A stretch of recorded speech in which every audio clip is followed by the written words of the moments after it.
महादेव को खड़ा नहीं देखा, दक्ष प्रजापति उपहास करने लगा। अरे इतना मैं करता, अपने ऊपर अहंकार करता है, तुझे तो बकरा बन जाना चाहिए, तू मानव क्यों बन गया? यज्ञ के मध्य में पंचाग्नि प्रकट हो गई और सती ने अपने तन का त्याग, गणों को आज्ञा कर दी, जाओ यज्ञ विध्वंस कर दो। यज्ञ का विध्वंस हुआ, दक्ष का सर धड़ से अलग कर दिया। ये सब पूर्व से ही नियोजित था और सती के द्वारा ही बैठते ही ध्यान निमग्न हो गए। 87,000 संवत तक समाधि में ही रहे, राम जी का स्मरण करने लगे। महादेव सतत जपत मंत्र राम नाम, महादेव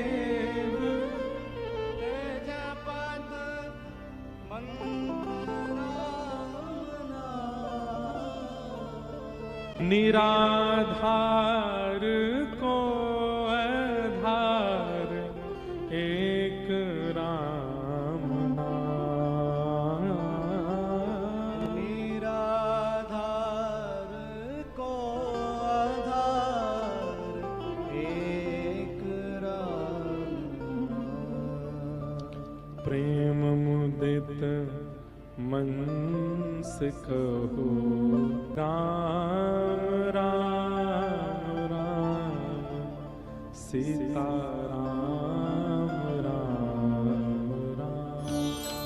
बीते संबत सहस 87, सजी समाधि शंभु अविनाशी, राम नाम शिव सुमिरन लागे, राम नाम शिव सुमिरन लागे। सती जगत पति जागे, जाई शंभु पद वंदन की, सन्मुख शंकर आसन दीना, लगे कहन हरि कथा रसाला, हे दक्ष प्रजेश भय तेहि काला, राम नाम शिव सुमिरन लागे। समाधि से उठते ही महादेव ने विचार किया कि अब एक बार और प्रयास करूं कथा सुनाकर के सती को संभालने का। बहुत वर्ष हो गए, अब शायद जो बने हुए अपराध हैं वो सब नष्ट हो जाएं। परंतु एक बात याद रखिएगा, ठाकुर जी की सेवा में आपसे कोई अपराध हो जाए उसमें क्षमा प्राप्त हो जाती है, पर कथा के प्रति, वक्ता के प्रति, सत्संग के प्रति जब आपसे अपराध बनता है ना, तो वो अपराध, उसका फिर एक ही निवारण है, क्या? देह त्याग। फिर तो जन्म ही दूसरा लेना पड़ेगा, फिर उससे बचने का कोई और उपाय नहीं है। लगे कहन हरि कथा रसाला, और उसी समय दक्ष प्रजेश बहेते ही काला, उसी समय दक्ष प्रजापतियों के मुखिया बना दिए गए। अब सती तो यहाँ कथा सुनने के लिए बैठी हैं, महादेव कथा सुना रहे हैं। महादेव चाह रहे हैं एक प्रयास करके सती को फिर से भक्ति पथ पर लाया जाए, परंतु अब पूर्व के अपराध के कारण प्रकृति ऐसी योजना बना रही है कि सती कथा सुन नहीं पाएंगी। इसलिए कथा एक बार भी मिल जाए तो ससम्मान सुन लीजिए, क्योंकि एक बार कथा मिलने पर आप उसके प्रति यदि अपराध बना देते हैं तो फिर प्रकृति बाद में ऐसा प्रयास करेगी कि आप कथा सुन ही नहीं पाओ। वो सती के साथ हो रहा है यहाँ पर। बड़ अधिकार दक्ष जब पावा, अति अभिमान हृदय तब आवा। जब विशेष अधिकार दक्ष को प्राप्त हुआ, अभिमान चित्त में आ गया। नहीं को अस जन्मा जग माही, प्रभुता पाई जाहि मद नाही। इस संसार में ऐसा कोई जन्मा ही नहीं है जिसको प्रभुता मिलने पर अहंकार ना हुआ हो, जिसको प्रभुता मिलने पर अभिमान ना हुआ। दक्ष प्रजापति को अभिमान होने लगा। महादेव यहां कथा सुना रहे थे और तभी व्योम विमान उसी मार्ग से ऊपर से जा रहे थे। सती ने महादेव से पूछा कि ये विमान कहां से आ रहे हैं, कहां को जा रहे हैं। महादेव ने सब बताया।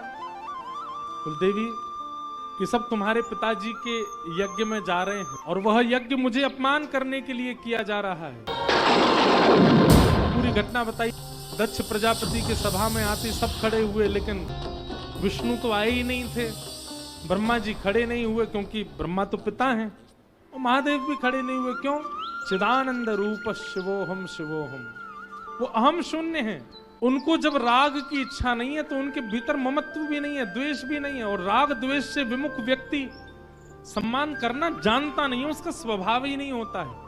जब महादेव को खड़ा नहीं देखा, दक्ष प्रजापति उपहास करने लगा और उस उपहास को देख करके नंदी आदि क्रोधित हो गए। क्रोधित होकर के बोलने लगे, अरे इतना मैं करता, अपने ऊपर अहंकार करता है, तुझे तो बकरा बन जाना चाहिए, तू मानव क्यों बन गया? महादेव अपनी सभी सभा अपनी लोगों को लेकर के वहां से चले गए। सब बातें आज महादेव सती को बता रहे हैं। तब से ही तुम्हारे पिताजी हमसे चिढ़ते हैं। आज एक बहुत बड़ा यज्ञ कर रहे हैं, उस यज्ञ में भी हमको स्थान नहीं दिया है। और ये सारे विमान यहां होकर के इसलिए भेजे जा रहे हैं ताकि मेरे मन में और तुम्हारे मन में ऐसी भावना है कि देखो यज्ञ हो रहा है, सब बुलाए, तुमको नहीं बुलाया गया है। बंधुओं, जो अमृत पान करते हैं उनको देव कहा जाता है, और जो विष पान करते हैं उनको महादेव कहा जाता है। ये अमृत और विष है क्या? संसार में मिलने वाला बहु सम्मान यही अमृत है, और उस सम्मान के प्रति जो तुरंत प्रस्तुत हो जाता है वो देव है। लेकिन संसार से मिलने वाला अपमान, उस अपमान को भी जो ग्रहण करके कंठ में धारण कर ले, वो अपमान रूपी विष को जो धारण करे, वो देव नहीं, वो महादेव है। सती बोली, यद्यपि मित्र प्रभु पित गुरु गेहा, जाइए बिनु बोले हूं न संदेहा। पिता के घर, मित्र के घर, गुरु के घर निमंत्रण की आवश्यकता नहीं होनी चाहिए, ऐसे ही चले जाना चाहिए। दक्ष हमारे पिता हैं, हम क्यों नहीं जा सकते?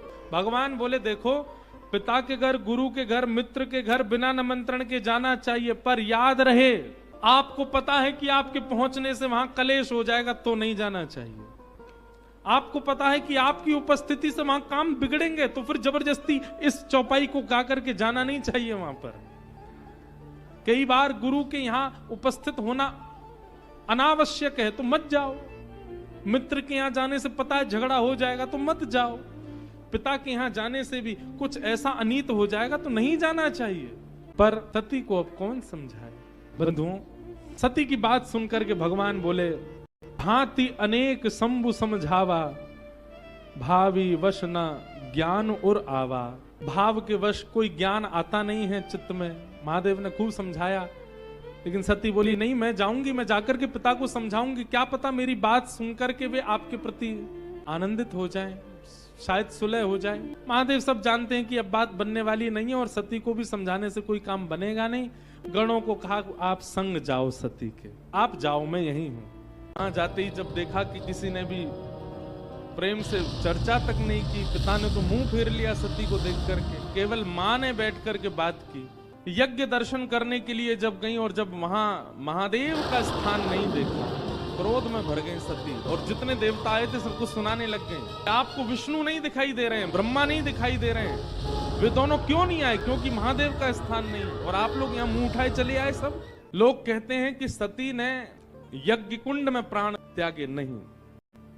मानस जी में गोस्वामी जी कहते हैं कि श्री सती ने महादेव के अपमान को देख आसन पर बैठी है नेत्र बंद करके, और महादेव का अपमान सह नहीं पाई।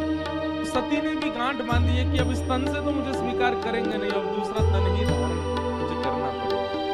पर अपने तन को त्यागते हुए सती हरि का स्मरण करती और वरदान मांग रही है। सती मरत हरि सन वर मांगा, सती मरत जन्म जन्म शिव पद अनुरागा, जन्म जन्म शिव पद अनुरागा। अपने तन को त्याग रही हैं सती, और उस समय हरि से प्रार्थना कर रही, मुझसे अपराध बना, महादेव प्राप्त करने के बाद भी मैं महादेव के स्वरूप को समझ नहीं पाई, उनके अनुरूप बन नहीं पाई। हे हरि, आपके शास्त्र कहते हैं अंते यामति सा गति, अंत में जो मांगो, अंत में जो सोचो वो मिलता ही है। मैं केवल आपसे एक वरदान मांगती हूं, क्या? जन्म जन्म शिव पद अनुराग। शिव को पति रूप में नहीं मांगा, शिव को गुरु रूप में नहीं मांगा, शिव के चरणार बिंदों के प्रति अनुराग मांगा। सती ने ऐसा नहीं कहा है कि वो अगले जन्म में शिव अर्धांगिनी ही बन करके आए, बस वो जहां भी रहे वहां से ही शिव के चरणों के प्रति उनका अनुराग हो, ये मांगा। देखते ही देखते यज्ञ के मध्य में पंचाग्नि प्रकट हो गई और सती ने अपने तन का त्याग। कर्ण दौड़े दौड़े गए, जाकर के महादेव को जैसी बताया, महादेव तो जानते ही थे कि ऐसा होना है। गणों को आज्ञा कर दी, जाओ यज्ञ विध्वंस कर दो। यज्ञ का विध्वंस हुआ, दक्ष का सर धड़ से अलग कर दिया, नंदी का श्राप पूरा किया। भगवान ने आकर के यज्ञ की रक्षा की, नारायण भगवान ने आकर के शिव के क्रोध को शांत किया। बोले यज्ञ विध्वंस मत करो, हम तो यज्ञ की रक्षा के लिए आते हैं पृथ्वी पर। महादेव सती के श्री विग्रह को लेकर के प्रस्थान करने लगे।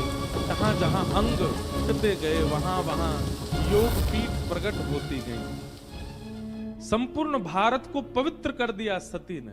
ये संपूर्ण सती चरित्र जो हम सुन रहे थे, ये सब पूर्व से ही नियोजित था और सती के द्वारा ही नियोजित था। एक कथा बड़ी प्रसिद्ध आती है कि भगवान श्रीमन नारायण सहस्त्र कमल अर्चन कर रहे थे महादेव को, 1000 कमल चढ़ा रहे थे। 1000 पूरे होने में 2-4 ही बचे थे, तभी महादेव ने एक लीला की, एक कमल उसमें से अंतर ध्यान कर दिया। 999 कमल चढ़े, और जैसे ही 999 कमल चढ़े तो भगवान श्रीमन नारायण इतने व्याकुल हो गए, बोले मेरी अर्चना अधूरी रह जाएगी, 1000 कमल चढ़ाने और ये 999 ही रह गए, अब क्या करें, एक कमल कहां से लाए जाएं, अर्चना तो पूरी करनी है। तभी ठाकुर जी क्या करने लगे, भगवान ने मन में विचार किया कि मेरे पूरे अंग को कमल कहा जाता है, मेरे नेत्र कमल है, हस्त कमल है, चरण कमल है, मेरा पूरा वपुः कमल है। तुरंत ठाकुर जी अपना नेत्र चढ़ाने लगे, महादेव प्रकट हो गए। बोले भगवान ये क्या कर रहे हैं? बोले मेरी कमलार्चन में एक कमल कम पड़ रहा है। अब भक्त जन वेद जन सब मेरे पूरे सर्वांगीण अंग को कमल बताते हैं, तो मैंने विचार किया कि हाथ चढ़ा दूंगा, हाथ भी कमल हैं, तो फिर अर्चना कैसे करूंगा, चरण चढ़ा दूंगा तो प्रदक्षिणा कैसे करूंगा, किसी अन्य भाव को चढ़ा दूंगा तो फिर सेवा में कोई ना कोई त्रुटि हो जाएगी। लेकिन नेत्र 2 हैं, इन 2 में से एक नेत्र यदि आपके चरणों में अर्पित कर दिया जाए तो नेत्र कमल के रूप हैं वेदों की माने तो एक कमल पूर्ण हो जाएगा और मेरी जो अर्चना है वो पूर्ण हो जाएगी। जैसे ही ये बात भगवान ने कही, देवता वहीं प्रकट हो गए, गंधर्व डुंडुमियां बजाने लगे, आकाश मार्ग में सब देवता जय जयकार करने लगे और सब कहने लगे महादेव के प्रति नारायण की जैसी भक्ति है, ऐसी भक्ति किसी की नहीं हो सकती। भगवान की भक्ति का सब लोग प्रशंसा करने लगे, भगवान की भक्ति की जय जयकार करने लगे। क्यों? क्योंकि भगवान महादेव की भक्ति में अपने अंग को चढ़ाने के लिए तैयार हो गए। महादेव उस दिन प्रसन्न नहीं थे, सब प्रसन्न हैं पर महादेव प्रसन्न नहीं है। क्यों? उनके मन में एक प्रतिस्पर्धा का भाव आ गया। बोले ठाकुर जी मुझसे आगे निकल गए भक्ति में, ये मेरे इतने बड़े भक्त हो गए और मैं पीछे रह गया। बात तो तब बनती जब देवता इस बात पर भी प्रसन्नता जाहिर करते कि मैं भी इनका बहुत बड़ा भक्त हूं, मुझसे बड़ा भक्त कोई नहीं है। ये बात यदि कहते तो मेरे मन को शांति मिलती, परंतु ठाकुर जी मुझसे आगे निकल गए, मैं पीछे रह गया भक्ति में। ये एक प्रेम भरी प्रतिस्पर्धा आ गई महादेव के मन में। अब महादेव शांति रहते हैं, वैसे भी शांत रहते हैं, पर बहुत ही शांत हो गए, प्रशांत हो गए। कुछ बोलते नहीं, कुछ कहते नहीं, कभी हंसते नहीं, कभी कुछ करते नहीं, बस नेत्रों से अविरल अश्रुधार गिरती रहती है, भाव निमग्न। सती इस रूप को देखती थी। सती ने कई बार प्रयास किया महादेव से पूछने का, पर महादेव अपना क्षोभ कैसे बताएं सती को। तब एक दिन सती सती को ये देखा नहीं गया कि महादेव इतने विरह में रहते हैं। तुरंत नारायण के पास गई, बोले देखिए ये तो विश्वव्यापक बात है कि महादेव के सबसे बड़े उपासक आप हैं, देवताओं ने भी आपकी इस बात पर मोहर की। मैं आपसे पूछना चाहती हूँ, मेरे प्राणनाथ आजकल बहुत उदास रहते हैं, बहुत विरह में रहते हैं, बहुत शांत रहते हैं, प्रशांत रहते हैं, इसके पीछे कारण क्या है? ठाकुर जी बोले और कोई कारण नहीं है, जब से देवताओं ने हमको सबसे बड़ा भक्त बता दिया, क्योंकि हमने अपना अंग ही अर्पित कर दिया उनके चरणों में, तब से महादेव के मन में ये बात आ गई है कि हम ज्यादा बड़े भक्त हो गए और वो छोटे रह गए हमसे। उनको इस बात का कष्ट है कि मैं बड़ा भक्त क्यों बन गया, वो क्यों नहीं बने, मुझसे श्रेष्ठ भक्त वो बन जाएं, इसकी पीड़ा में वो रहते हैं। अब मैं तो नेत्र अर्पित कर चुका हूं, महादेव मन में विचार करते हैं अंग अर्पित करूंगा तो देखी दिखाई बात मानी जाएगी कि ओहो नारायण ने किया तो उनकी देखा देखी इन्होंने भी कर दिया। अपनी प्रिय कौन सी वस्तु अर्पित करूं, इसी चिंता में वो रहते हैं। सती ने मन में विचार किया, महादेव की सबसे प्रिय मैं हूं, महादेव की सबसे प्रिय मैं हूं, यदि आपकी भक्ति के लिए वो मेरा त्याग कर दें तो कहीं ना कहीं आपसे भी श्रेष्ठ भक्त वो हो जाएंगे और महादेव प्रसन्न हो जाएंगे। यदि इस योजना को हम सफल करा दें तो मेरे प्राणनाथ सदा के लिए प्रसन्न रहेंगे। महादेव की प्राण प्रिया, महादेव की सदा हृदय में निवास करने वाली सती ने जानबूझ करके ये लीला की ताकि महादेव उनका त्याग करें और उनके त्याग से स्वयं भगवान प्रकट होकर के इस बात पर मोहर लगा दें कि हे महादेव आपसे बड़ी भक्ति किसी की नहीं। चलत गगन भय गिरा सुहाई, जय महेश भली भगति दृढ़ाई। जिस समय सती ने ये सारी लीला की और इस सारी लीलाओं को देख करके राम जी की परीक्षा लेने के बाद जब लौट करके आई, महादेव ने जैसे ही हृदय से त्याग किया, सतत आकाशवाणी हो गई, जय हो महादेव, आपकी भक्ति की जय हो, आप जैसी भक्ति किसी की नहीं है। क्यों? क्योंकि आपने अत्यंत, बोले आपसे पहले टॉप 1 लेवल पर साक्षात नारायण चल रहे थे, क्योंकि उन्होंने अपने अंग का त्याग किया अपने इष्ट के लिए। परंतु आज ठाकुर जी को भी एक कदम नीचे छोड़ करके आप उनसे भी ऊपर निकल गए। क्यों?